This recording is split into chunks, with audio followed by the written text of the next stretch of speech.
모두가 공교육은 이제 영어 교육에 실패했다라는 생각은 다 하고 있는 것 같아요. 그래서 사교육 시장으로 가시는데 사교육 시장에서도 공교육과 똑같은 방식으로 아이들을 지도를 하고 있는 거예요. 10명 중에 5명은 공부 정서가 망가져서 오는데 그 5명이 영유 출신들인 경우가 진짜 많거든요. 지옥 같은 숙제와 시험에 몰아넣어도 결국 기초가 제대로 점검된 아이가 없는 게 그게 현실이에요. 그거 3개만 하고 가면 돼요. 그럼 고등까지 끝나요.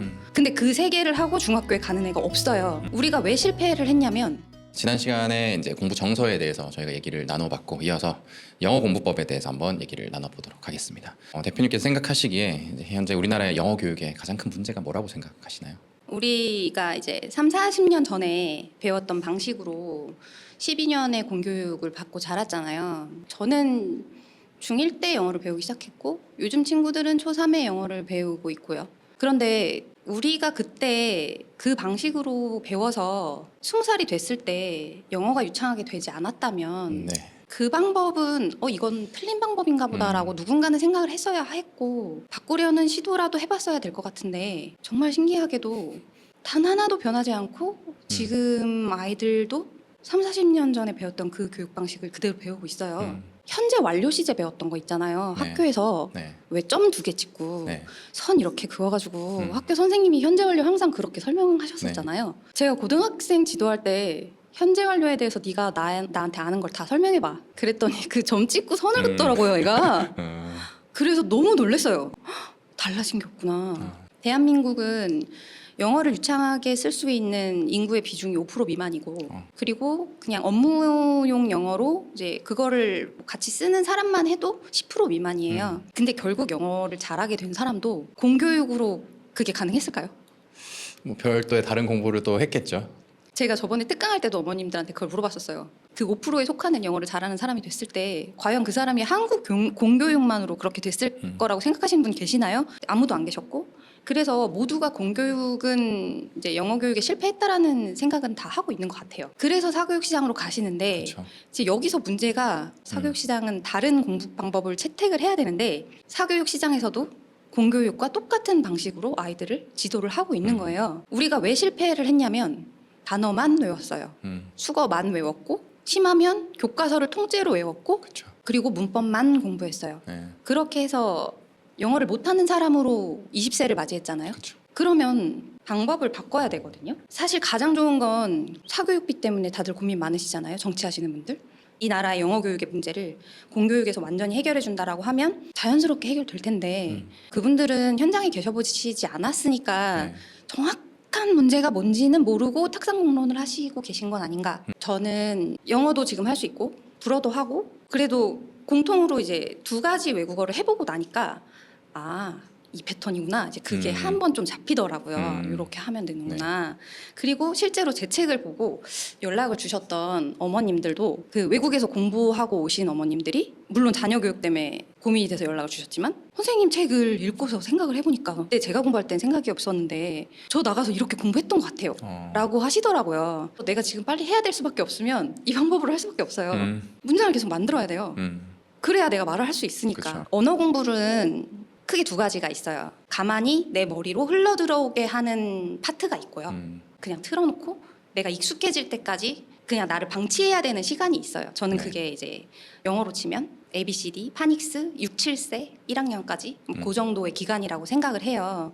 근데 막 그때부터 막 영자 신문 보게 하고 막 그러시는 분들 계신데 너무 좀 과하고요. 그리고 그 시기가 지나서 기초 단어 정도는 떠듬떠듬이지만 소리내서 읽을 수 있어. 그러면 저는 그때부터 바로 라이팅 시작하면 된다고 생각을 해요. 왜냐하면 공부는 그렇게 수동적인 공부랑 능동적인 공부 2가지가 이렇게 왔다 갔다 해야 늘거든요. 빨리 늘어요. 그리고 다시 이제 초등 어머님들이 원서 읽기 진짜 많이 그거 네. 시키시는데 원서 읽기는 저는 수동에 가깝다고 보거든요. 그러니까 누가 완성해 놓은 완전한 문장을 내 거인 양 읽는 거예요.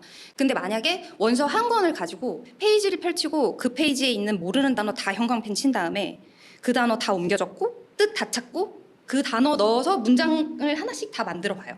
그러면 능동적인 공부예요. 원어민 앞에 2년, 3년 데려다 놓으시는 어머님들의 마음이 뭐냐면 영어 유치원이죠. 그렇죠. 나 어릴 땐 이런 거 없었어요. 나 어릴 때는 외국인 만나본 적도 없었고 내 자식은 그래도 외국인 경험을 이 나이 때 2년이라도 하면 네. 그래도 얘는 영어를 말할 수 있지 않을까? 음. 나보다는 낫지 않을까? 이제 그 마음으로 영어 유치원 보내시는 거거든요. 그런데 외국인은 자기 문장을 말하는 거지 얘한테 문장을 어떻게 만들면 되냐면 이라고 가르쳐 주지 않아요. 그쵸. 아까 제가 이제 저희 시스템에서 숙제를 라이팅으로 내준다고 했잖아요. 네. 맨 처음 레벨이 뭐냐면 그 한 번 숙제 나가면 한글로 20문장이 쓰여 있는데 나는 달려, 너는 자, 우리는 뭐 놀아 그런 거 단어가 2개밖에 없는 거.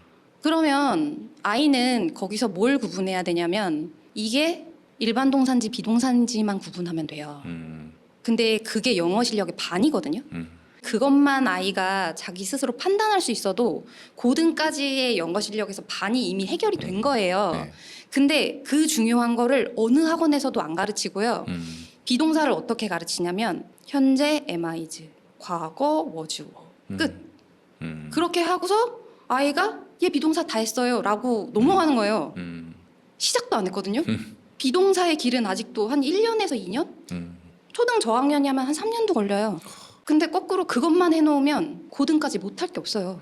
그 중요한 걸 이제 아무도 알려주지 않는 게 좀 문제죠. 부모님들 입장에서 나는 단어 외우고 수거 외우고 어법 문법 외우면서 공부를 해서 영어를 못하니까 어렸을 때 영어 유치원 보내고 뭐 원어민이랑 회화 공부를 하면 좀 도움이 되지 않을까라는 생각에서 보낸다라고 우리 어머님들은 생각하실 수도 있을 것 같아요. 그래서 다른 방법으로 나는 외국인들이랑 소통하면서 말하기, 듣기 이런 공부 시키는 건데 이게 입시 공부에는 별로 도움이 안 되나라고 또 생각하실 수 있을 것 같거든요. 그게 아까 일부에서도 말했던 그 공부에 대한 관념이 조금 잘못돼서 그런 것 같은데 한국 사람들은 공부를 되게 똑똑한 사람, 원어민이죠. 어쨌든 그렇게 완성된 정보를 가지고 있는 사람의 머릿속에 나무를 내 아이의 머리에 옮겨 심는 거를 공부라고 생각하시는 것 같은데 씨앗을 아이 머리에 심어서 그 아이가 나무를 키우게 만들어야 그게 공부지 저 사람 머리에 있는 지식을 옮겨 심는 거는 아이 공부가 아니거든요.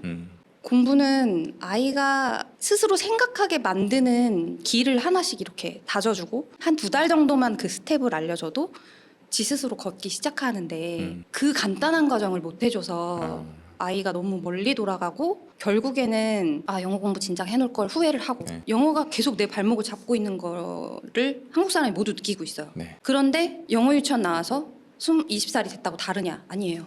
걔도 20살 되면 똑같이 나는 왜 영어 못하지? 그리고 다시 YBM 가고 새벽 회화방 가고 거기서부터 우리랑 똑같이 다시 시작하고 그 패턴이 다르지 않아요. 어렸을 때 그렇게 원어민과 대화를 노출시키는 것이 아이들이 생각할 수 있는 그런 힘을 키우는 게 아니라 조금 너무 난이도 높은 것에 한꺼번에 그냥 노출시키는 그런 교육이라고 말씀하시는 거죠. 10명 중에 5명은 공부 정서가 망가져서 오는데 그 5명이 영유 출신들인 경우가 진짜 많거든요. 초1 때 방학 특강을 했는데 아침에 9시에 가서 저녁 7시까지 학원에 있었대요. 초1이 9시부터 저녁 7시까지 학원에서 붙들려서 시험을 보고 한국말은 한마디도 하면 안 돼요. 거기에 한 달을 방학에 묶여 있었겠죠? 그 시간을 버틴 거예요. 그러니 애가 어떻게 맨정신일 수가 있겠어요? 그래도 어머님들이 생각하실 때는 그렇게 해서 애들이 조금 입도 트이고 귀도 트이면 좋지 않나라고 생각을 하실 것 같아요. 근데 현장에서 보시기에 빨리 영어를 시작하고 영어 유치원을 다녔지만 실제 영어 실력을 봤더니 뭐 좋지 않다라든지 그런 실제 사례들이 있다면 좀 말씀해 주시면 좋겠습니다.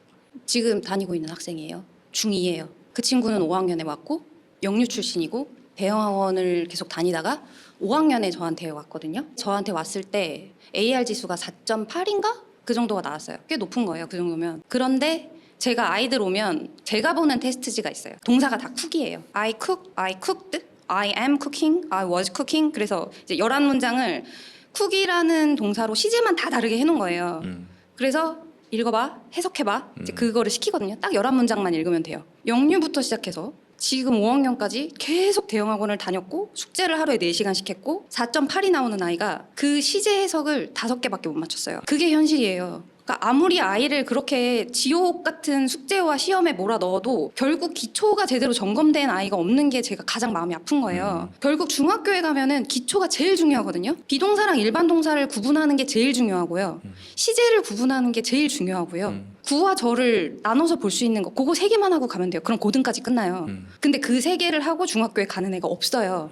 뭐 AR 지수고 뭐고 다 필요 없고 그냥 처음부터 다시 하는 거예요. 시제별로 다시 다 영작시키고 시제 구분을 어떻게 하는지 알려주고 비동사랑 일반 동사 구분하는 거 알려주고 그래서 기초만 막 계속해서 이 아이가 영어가 어려운 게 아니다가 1번. 그동안에 했던 영어는 되게 어려운 책을 읽거나 뭐 외국 시사서를 읽거나 막 외국 과학서를 읽거나 한국말로 해석해도 잘 모를 법한 내용들을 아이들이 영어로 보잖아요. 맞아요. 네. 근데 여기 오니까 진짜 말도 안 되게 쉬운 걸 자꾸 선생님이 네. 하래. 자기 눈으로 보기엔 선생님 이거 제가 볼 책 아닌데요? 뭐 이래요 처음에는. 근데 막상 시켜놓고 다 틀리고 모르네 이러면은 이래요. 그러니까 아이들은 자기가 본 적 있는 걸 아는 거라고 그렇죠. 생각해요. 본 거지 아는 게 아니거든요. 그 개념도 바꿔줘야 돼요. 요즘 아이들은 초등 아이들은 공부 자만심도 굉장히 높아요. 그런 식으로 공부를 했고 점수를 내는 공부를 많이 했기 때문에 내가 안다고 생각하는 게 내가 아는 게 아니구나를 한 번 더 아이가 무너지고 자기를 한 번 낮추고 그래야 겸손해져서 또 공부할 마음이 생겨요. 자만해서 공부 안 하다가 또 정작 중요한 내신 점수는 또 안 나오고 그러면서 이제 좌절하는 친구들도 많죠. 근데 부모님 입장에서는 그래도 들 일찍부터 영어 공부시키고 하는데 너무 안 시키기도 불안하고 수능이 영어가 절대평가가 된 이후에 고등되기 전에 영어 다 끝내자 라면서 미리미리 영어를 이제 시키는 경우들이 많이 있으실 텐데 선생님께서 생각하시기에는 영어는 언제 어떻게 시작하는 게 가장 좋다라고 생각을 하세요? 그러니까 영어에 파트가 많잖아요. 네. 그거를 우리 입시에 맞춰서 말씀을 드리면 그러니까 1, 2학년에는 파닉스를 한다고 치고 쓰기 영어를 3학년에 시작하고 한 2년 정도 쓰기 영어를 하면서 기초 단어를 점검해서 기초 단어도 병행해서 외우고 듣기도 아주 쉬운 거, 읽기도 아주 쉬운 거 그래서 조금씩만 같이 병행을 해주고 근데 베이스는 쓰기 그래서 문장을 계속 만들어야 돼요. 네. 그렇게 하고 조금 빠른 친구들은 4학년 후반부터 하면 좋은 게 이제 문법의 기초. 왜냐하면 중학교 갈 준비를 해야 되니까. 근데 문법도 어느 학원을 보내셔도 그 용어를 안 가르쳐줘요.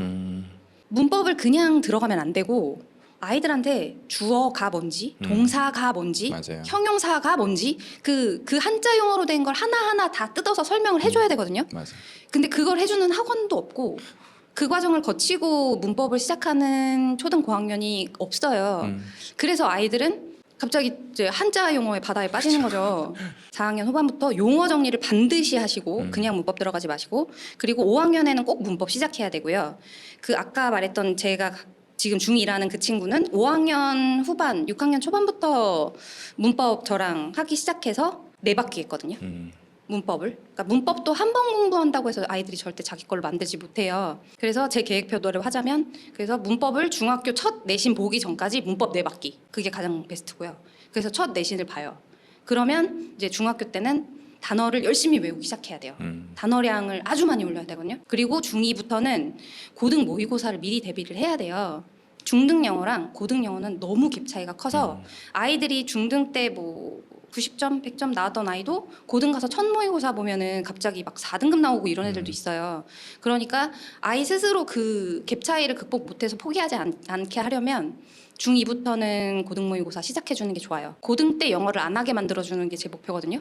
그래서 저희 학원 아이들은 중학교 때 이제 졸업을 시켜요. 네가 알아서 해. 왜냐면 너는 이미 문법도 다 했고 앞으로 단어만 열심히 외우면 되고 그리고 고등 모의고사를 풀기 위해서는 이제 모의고사 풀이법도 알려줬고 그러면 이제 너는 모의고사 문제집 풀면서 고등 가서는 EBS만 봐. 영어는 끝났어. 그러면 이제 지금 보고 계시는 수많은 중고등학생 학부모님들은 또 이미 늦었나? 그 생각을 하실 수 있을 것 같거든요. 초등 때부터 그렇게 문법이나 이런 기본적인 문장력을 키워두지 않은 중학생이라면 일단 지금 무슨 공부를 시켜야 할까요? 중1은 저는 그래도 문장력을 하시라고 말씀을 드리거든요. 네. 왜냐하면 수행평가가 고등학교 때까지 있으니까 네. 수행평가는 거의 라이팅이잖아요. 네네. 라이팅이 아니라 스피킹이라도 어쨌든 자기가 문장을 만들어야 되는 게 많아서 중1 때라도 아이가 문장을 만들 힘이 없다면 문장 만드는 연습을 지금이라도 늦었지만 주 1, 2회라도 시키셔라. 고등학교 가기 전에 문법은 끝내는 게 좋아요. 왜냐하면 고등 가서 문법까지 잡고 있을 시간이 없는데 수능에 문법 문제가 한두 문제밖에 안 나오잖아요. 근데 또 내신은 문법이 많이 나오고 그렇죠. 그래서 문법이 고등까지는 이어지지 않았으면 좋겠고 중학교 때는 하실 수 있으면 라이팅을 하시고 중학교 한 3학년 초반까지는 이제 끝낸다는 생각으로 문법은 끝내야 되고 이미 늦었다고 생각하는 친구들은 부지런히 노력을 해야겠습니다. 계속 이제 공부 기초를 다질 때 파닉스를 하고 그다음에 영작을 하고 이제 문법을 공부하고 이런 순서로 말씀을 해주셨는데 사실 이 책 제목도 그렇고 순서가 기존에 공부하던 방식이랑은 조금 반대인 거잖아요. 그러니까 일반적으로 우리가 생각하는 거는 입시 공부에는 사실 작문하는 게 영작하는 게 별로 필요하지 않을 것 같다. 빨리 그냥 해석하고 빨리 암기하고 넘어가는 게 낫지 않나라고도 생각할 수가 있을 것 같은데 왜 이렇게 거꾸로 영작하는 것부터 하는 게 중요하다고 강조를 하시나요? 수능 지문 아시잖아요. 수능은 네. 한 문장이 막 세 줄, 네 줄씩 내려가잖아요. 네. 근데 거기서 문장의 뼈대를 자기 눈으로 볼 수 있어야 본동사라는 걸 찾을 수가 있는데 네.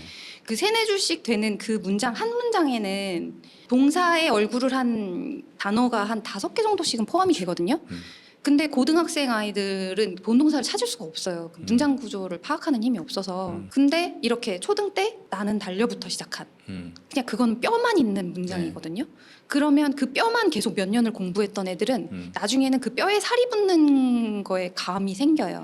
그러면 이건 뼈고 이건 살이다를 자기 스스로 이제 파악을 할 수가 있어요. 그래서 저는 그렇게 구문을 구분하고 문장의 뼈대를 파악하는 능력은 우리 1, 2, 3, 4, 5형식 다 외웠잖아요. 그쵸. 물론 고등 입시 학원에서는 1, 2, 3, 4, 5형식에 맞춰서 끊어 읽기 이건 몇 형식 그거 진짜 지겹게 시키죠. 근데 그거는 당장 시험 봐야 되니까 하는 뭐 그냥 급한 불 끄는 학습법이고 그런데 아이가 아예 어릴 때부터 그 구문을 끊어 읽는 게 이제 자기 스스로 되는 애라면 그거 고등학교 때 굳이 안 시켜도 할 수 있거든요. 그리고 또 하나 어순이 중요한 건 이제 한국말은 조사가 있어요. 그렇죠. 그리고 한국말이 진짜 자유로운 게 주어를 앞에 갖다 쓰던 저 끝에 갖다 쓰던 다 알아들어요. 영어는 자리가 조사거든요. 단어가 위치한 자리가 조사 역할을 하기 때문에 어느 자리에 들어가야 되는지가 가장 중요한데 그쵸. 제가 가만히 생각해 보면 저는 영어 공부를 한국에서 하면서 자리의 중요성을 강조하는 걸 배워본 적이 없는 것 같아요. 저희도 영어 공부할 때 입시 영어에서 정말 중요한 게 해석을 잘 하려면 문장 성분을 파악하는 게 굉장히 중요하다라고 강조를 많이 하거든요. 그래서 그러면 그런 문장 성분을 파악하면서 영어를 해석하는 훈련을 할 때 긴 문장을 막 이렇게 끊어가면서 훈련하는 것보다 애초에 내가 그 순서에 맞게 영작하는 훈련을 했을 때 훨씬 더 조금 효율적으로 이제 실력을 향상시킬 수가 있을까요? 네, 저는 그건 100%라고 보고 물론 고등학교 때는 그렇게라도 해서 아이가 할 수 있게끔 지도를 할 수밖에 없어요. 그런데 아직 아이가 중1, 2 정도여서 시간이 조금 있다면 저는 라이팅을 하면서 문장 구조를 좀 파악하는 연습을 그러니까 외우는 게 아니라 네. 자기가 한번 체득해보는 그쵸. 시간을 천천히 가져보는 네. 것도 장기적으로 봤을 때 맞습니다. 큰 공부가 될 거라고 생각해요. 아까 말씀하셨던 그 수동적 공부와 능동적 공부의 차이인 것 같은데 그냥 읽는 글을 그냥 계속 수동적으로 읽는 것보다 내가 직접 그 문장의 순서를 생각하면서 내가 새로운 문장을 만들어 보면 그게 훨씬 더 기억에 오래 남고 그게 내 능력과 지식이 되고 그래서 그게 실제 실력으로 연결이 되니까 영어 실력 향상되는데 훨씬 큰 도움이 될 것 같습니다. 마지막으로 영어 공부 때문에 조금 어려움을 겪고 있는 우리 학생들과 학부모님들께 마지막으로 한 말씀 하시고 싶은 게 있으시다면. 그래도 중고생 자녀를 두신 분들이 네. 많을 테니까 스터디 코드가 네. 이거는 제가 고등 지도할 때 이제 다이렉트로 썼던 방법이어서 우선은 저는 단어장은 한 개만 보라고 하거든요. 그러니까 여러 단어장을 돌아가면서 외우지 말고 한 단어장을 처음에 기본 단어만 외우고 파생어 포함해서 한 바퀴 또 외우고 예문 포함해서 한 바퀴 다시 돌리고 네. 그래서 그냥 한 권을 내 거로 만들어야지 책 많이 보지 마라. 제가 고등 지도할 때 꼭 썼던 게 타이머 사용하는 거. 고등학생이랑 뭐 4시간 자고 이런 거 하지 말고 그냥 7시간 자. 나머지 시간을 잘 써야 된다고. 근데 대신 네가 공부하는 시간에는 온전히 집중할 때만 타이머를 켜서 그 타이머를 맨날 저녁마다 사진 찍어서 저한테 보내고 잤거든요. 제가 지도했던 아이들이. 네. 그러니까 어머님들도 그 타이머 갖고 아이들이랑 소통을 좀 해보시면 좋겠다라고 생각을 해요. 그러니까 그걸 실제로 자기 눈으로 보면 아이도 조금 성취감과 뿌듯함 같은 걸 느낄 수 있거든요. 나 이날은 이렇게 공부했네. 이제 이렇게 실제로. 그리고 뭐 설사 3-4시간밖에 안 했을지라도 그냥 무조건 칭찬해주시고 그냥 잘했다. 열심히 했다. 계속 이제 점점 그 아이가 그걸 발판으로 이제 더 많은 시간을 공부할 수 있게 그렇게 응원해 주시면 좋을 것 같아요. 많은 도움이 될 것 같습니다. 영어 공부 방법도 그렇고 어떤 문제집으로 공부하면 좋은지 이 책 안에 자세하게 설명이 돼 있으니까 한번 사서 읽어보시면 공부하시는 데 많이 도움이 될 것 같습니다. 오늘 영어 공부법에 대해서 말씀해 주셔서 너무 감사드립니다. 초대해 주셔서 너무 감사하고 걱정이 됐던 거는 네. 어쨌든 저는 지금 초등을 대상으로 지도를 하고 있는데 여기 시청자분들은 이제 고등 자녀를 두신 분들이 많아서 그냥 제 얘기를 들으시면서 아 우리 애가 초등 시절을 저렇게 보냈던가? 그래서 지금 공부 정서가 조금 많이 흔들려 있나? 그렇게 한번 돌아보실 수 있는 시간이 되셨으면 그래서 제가 오늘 말씀드린 게 그냥 많은 공부법 중에 하나의 의견일 수는 있지만 다른 연령대의 어머님이라도 조금 도움이 되셨으면 좋겠어요. 네, 많은 도움이 되셨을 거라고 생각합니다. 나와주셔서 감사드립니다. 네, 감사합니다. 감사합니다.